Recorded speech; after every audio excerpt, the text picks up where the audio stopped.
Hello guys, എല്ലാവർക്കും സുഖമല്ലേ? സുഖമാണെന്ന് വിചാരിക്കുന്നു കേട്ടാ.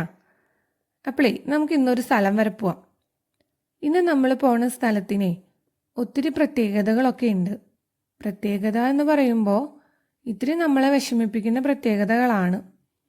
ഈ സ്ഥലമേ ഞങ്ങൾ സ്റ്റേ ചെയ്യുന്ന സ്ഥലത്ത് നിന്ന് 2 സ്റ്റോപ്പ് അപ്പുറമാണ് ഈ സ്ഥലമുള്ളത്. ഈ കാണുന്നത് കുറച്ച് ആൾക്കാരും വീടും ഒക്കെയുള്ളൊരു ചെറിയൊരു വില്ലേജാണ് എന്ന് പറഞ്ഞാൽ വിശ്വസിക്കാൻ പറ്റുമോ? എന്നാൽ അങ്ങനെ ഒരു ഗ്രാമമായിരുന്നു കേട്ടത്, ലിഡിസ് വില്ലേജ്. ലിഡിസ് എന്ന സ്ഥലപ്പേരുള്ള ഒരു ഗ്രാമമാണ് ഇത്. 2ാം ലോക മഹായുദ്ധത്തിൽ ഫാസിസ്റ്റ് സ്വേച്ഛാധിപത്യത്തിൻ്റെ പ്രതീകമായി മാറിയ ഈ വില്ലേജിലേക്ക് പ്രാഗിൽ നിന്ന് 20 കിലോമീറ്ററും ക്ലാഡ്നോയിൽ നിന്ന് 8 കിലോമീറ്ററും ഡിസ്റ്റൻസ് ആണ് ഉള്ളത്.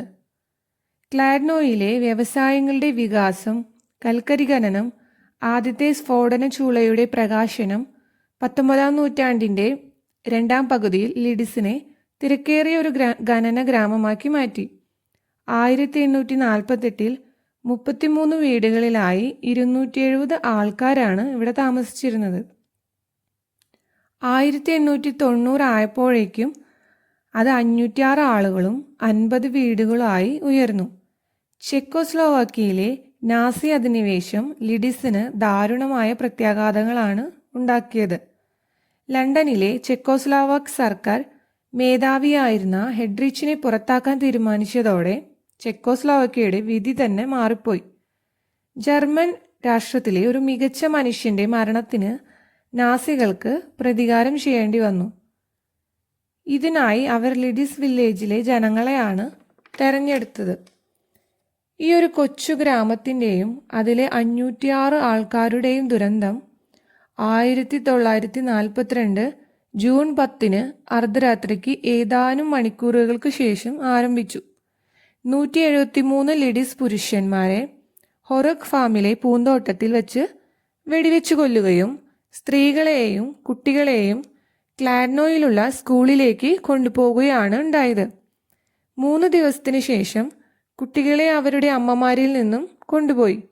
ജർമ്മൻ കുടുംബങ്ങളിൽ പുനർവിദ്യാഭ്യാസത്തിനായി തിരഞ്ഞെടുക്കപ്പെട്ടവരും 1 വയസ്സിന് താഴെയുള്ള കുഞ്ഞുങ്ങളെയും ഒഴികെ പോളണ്ടിലെ ചെബ്നോ അപ്പോണ്ണറിലെ നാസി ഉന്മൂലന ക്യാമ്പിൽ പ്രത്യേകം തയ്യാറാക്കിയ വാഹനങ്ങളിൽ എക്സ്ഹോസ്റ്റ് ഗ്യാസ് ഉപയോഗിച്ച് വിഷം കൊടുത്തു.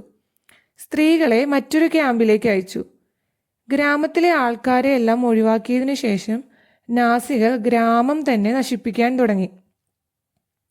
വീടുകൾക്ക് തീയിട്ടു, സ്ഫോടന വസ്തുക്കൾ ഉപയോഗിച്ച് എല്ലാം തന്നെ നശിപ്പിച്ചു. പള്ളി, സ്കൂൾ, സെമിത്തേരി എന്നു വേണ്ട എല്ലാം നശിപ്പിച്ചു. 1943 ബാക്കിയായത് ഒരു ഒഴിഞ്ഞ സ്ഥലം മാത്രമായി, ലിഡിസ് വില്ലേജ്. എന്നാലും ചെക്ക് ഗ്രാമത്തെ മുഴുവനായി നീക്കം ചെയ്യാനുള്ള ഉദ്ദേശം നടന്നില്ല. യുദ്ധത്തിനു ശേഷം 1945 ലിഡിസിൽ നടന്ന ഒരു സമാധാന പ്രകടനത്തിൽ ചെക്കോസ്ലോവാക്യൻ സർക്കാർ ഇത് വീണ്ടും നിർമ്മിക്കാനുള്ള പ്രഖ്യാപനം ഉണ്ടായി.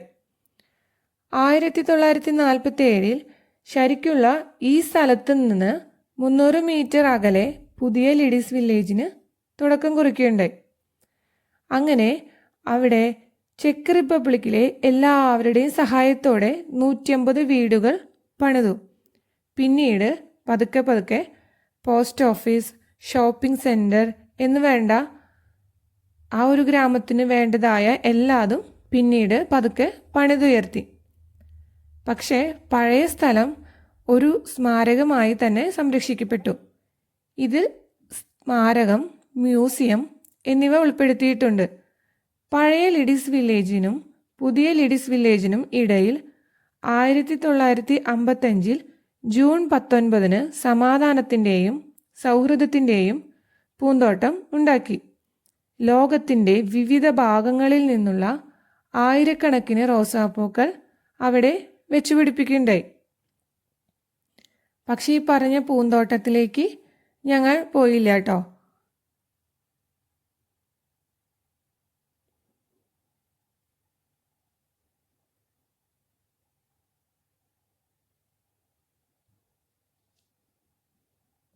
ഇത് കണ്ടോ, ഈ എഴുതിയിരിക്കുന്നത് ചെക്ക് ലാംഗ്വേജിലാണ് എഴുതിയിരിക്കുന്നത്. ഇപ്പോഴും ഇവിടുത്തെ ആൾക്കാർ, ഇവിടെ മരിച്ച ആൾക്കാരുടെ ആത്മാക്കൾ ഇവിടെ ഉണ്ടെന്നാണ് അവർ വിശ്വസിക്കുന്നത്.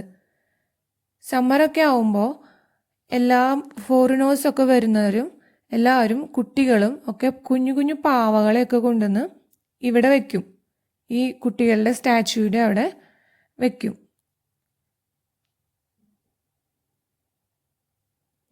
ഞങ്ങൾ ഈ പഴയ ലേഡീസ് വില്ലേജ് തന്നെ മുഴുവൻ നടന്ന് കണ്ടപ്പോഴേക്കും കുറേ ടൈമായി.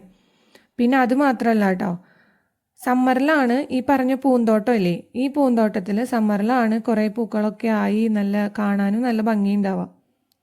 അപ്പോൾ നമുക്ക് സമ്മറാവുമ്പോൾ പോവാട്ടോ. ഇങ്ങനത്തെ വീഡിയോസൊക്കെ ഇഷ്ടമാവുകയാണെങ്കിൽ സബ്സ്ക്രൈബ് ചെയ്യുക, ഷെയർ ചെയ്യുക, ലൈക്ക് ചെയ്യുക. Okay, bye bye.